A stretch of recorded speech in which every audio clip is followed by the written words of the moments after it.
இன்னைக்கு நம்ம சேனலில் பூரி சப்பாத்திக்கு குடமிளகாயை வச்சு ஒரு சூப்பரான சைட் டிஷ் பார்க்க போகிறோம். தாபா ஸ்டைலில். கிரேவி அப்படின்னாலே நம்ம தேங்காய் பேஸ்ட் அரைச்சி ஊற்றுவோம். இதுக்கு அந்த மாதிரி எதுவுமே தேவையில்லைங்க. ரொம்ப சிம்பிள் மெத்தடில் பண்ணிடலாம். இப்போது எப்படி பண்ணலான்ட்டு பார்க்கலாம் வாங்க. அடுப்பில் கடாய் வச்சுக்கலாம். கடாய் நல்லா ஹீட் ஆனதுமே கடலை எண்ணெய் ஒரு 3 ஸ்பூன் அளவுக்கு ஆட் பண்ணியிருக்கேன். இப்போ நல்லா க்யூப்ஸாக கட் பண்ணி வச்சுருக்க வெங்காயம், குடமிளகாய் இது கூட ஆட் பண்ணி அடுப்பை ஹை ஃப்ளேமில் விட்டுட்டு ஒரு 2 தடவை கரண்டியில் கலந்து விடுங்க. ஒரு 2 மினிட்ஸ்லேயே குடமிளகாய் நல்லாவே வெந்து வந்திருக்கும். ஒரு 50% வெந்தாலே போதும். இப்போ நம்ம குடமிளகாயும் வெங்காயமும் தனியாக எடுத்துடலாம். ஹை ஃப்ளேமில் வச்சே வதக்குங்க. அப்போ தான் நல்லா கிறிஸ்பியாக மொறுன்ட்டு இருக்கும். இப்போ அதே கடாயில் எண்ணெய் பத்தலை அப்படின்னா கொஞ்சமாக ஆட் பண்ணிவிட்டு சீரகம் ஒரு 1/2 ஸ்பூன் ஆட் பண்ணியிருக்கேன். இது கூடவே பொடியாக கட் பண்ண ஒரு பெரிய வெங்காயத்தை இது கூட நான் ஆட் பண்ணி நல்லா வதக்கிக்கிறேன். அடுப்பு லோ ஃப்ளேம்லேயே இருக்கட்டும். லைட்டாக கண்ணாடி பதத்தளவு வந்ததுமே 2 ஸ்பூன் அளவுக்கு கடலை மாவு இது கூட ஆட் பண்ணிக்கிறேன். கடலை மாவு ஆட் பண்ணதுமே அடுப்பு ரொம்ப லோ ஃப்ளேமில் இருக்கணும், இல்லை அப்படின்னா தீஞ்சிரும். கடலை மாவு ஆட் பண்ணதுமே நல்லா கிளறி விடுங்க. எண்ணெய் பத்தலை அப்படின்னா எண்ணெய் கொஞ்சம் ஆட் பண்ணிக்கோங்க. கடலை மாவு நல்லா பச்சை வாசனை போனதுமே இஞ்சி பூண்டு பேஸ்ட் 1 ஸ்பூன் அளவுக்கு நான் ஆட் பண்ணியிருக்கேன். நம்ம இஞ்சி பூண்டு பேஸ்ட் ஆட் பண்ணதுமே கடலை மாவு ஆட் பண்ணியிருக்கேன். நல்லா கெட்டியாக பார்க்க கொஞ்சம் தண்ணி ஆட் பண்ணிக்கோங்க.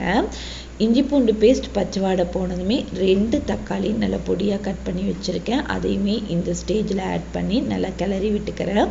கடலை மாவு ஆட் பண்ணதுனால எவ்வளவு தான் தண்ணி ஆட் பண்ணாலும் நல்லா கெட்டியாகும். அதனால் தண்ணி நல்லா பார்த்து அட்ஜஸ்ட் பண்ணி இந்த ஸ்டேஜில் ஆட் பண்ணிக்கோங்க.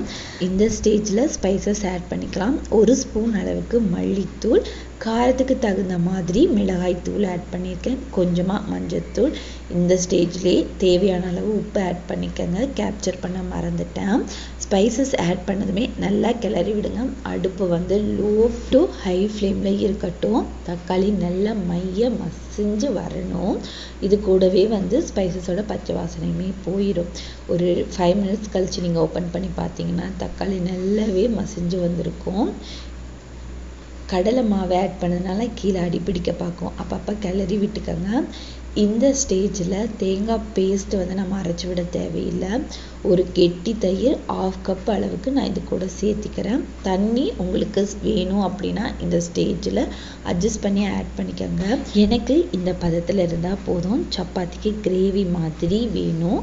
இப்போ மூடி வச்சிடலாம். எண்ணெய் பிரிஞ்சு வந்ததுமே நம்ம ஃப்ரை பண்ணி வச்சுருக்க குடமிளகாயும் வெங்காயமும் ஆட் பண்ணிக்கலாம். பாருங்க, நம்ம தயிர் ஆட் பண்ணதுலேருந்து இந்த கடலை மாவோட கெட்டித்தன்மை போயிடும். அதனால் தண்ணி அட்ஜஸ்ட் பண்ணி தான் ஊற்றிக்கங்க. தயிர் ஆட் பண்ணதுலேருந்து தண்ணி அவ்வளோக்கா அதிகமாக சேர்த்திக்காதீங்க. கிரேவியில் எண்ணெய் பிரிஞ்சு வந்ததுமே நம்ம ஃப்ரை பண்ணி வச்சுருக்க குடமிளகாய் வெங்காயம் இந்த ஸ்டேஜில் நாம் ஆட் பண்ணி ஒரு 2 மினிட்ஸ் நல்லா கிளறி விட்டு கடாயை மூடி வச்சிடலாம். இப்பயும் அடுப்பு லோ டு ஹை ஃப்ளேம்லேயே இருக்கட்டும்.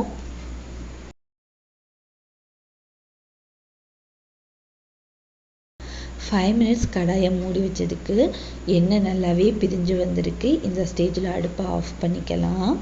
குடமிளகாய் தனியாக எண்ணெயில் ஃப்ரை பண்ணும் போதே ஒரு 50% வதங்கியிருக்கும். இப்போ இதில் நம்ம கிரேவியில் ஆட் பண்ணதுலேயும் நல்லாவே வெந்து வந்திருக்கும். இதை சுட சுடவும் சர்வ் பண்ணலாம். இல்லை அப்படின்னா ஒரு 15 மினிட்ஸ் கழித்து சர்வ் பண்ணிங்க அப்படின்னா குடமிளகாயோட ஃப்ளேவர்லாம் நல்லாவே இறங்கி டேஸ்ட்டு சூப்பராக இருக்கும். கண்டிப்பாக வீட்டில் ட்ரை பண்ணி பாருங்கள். தேங்க்யூ.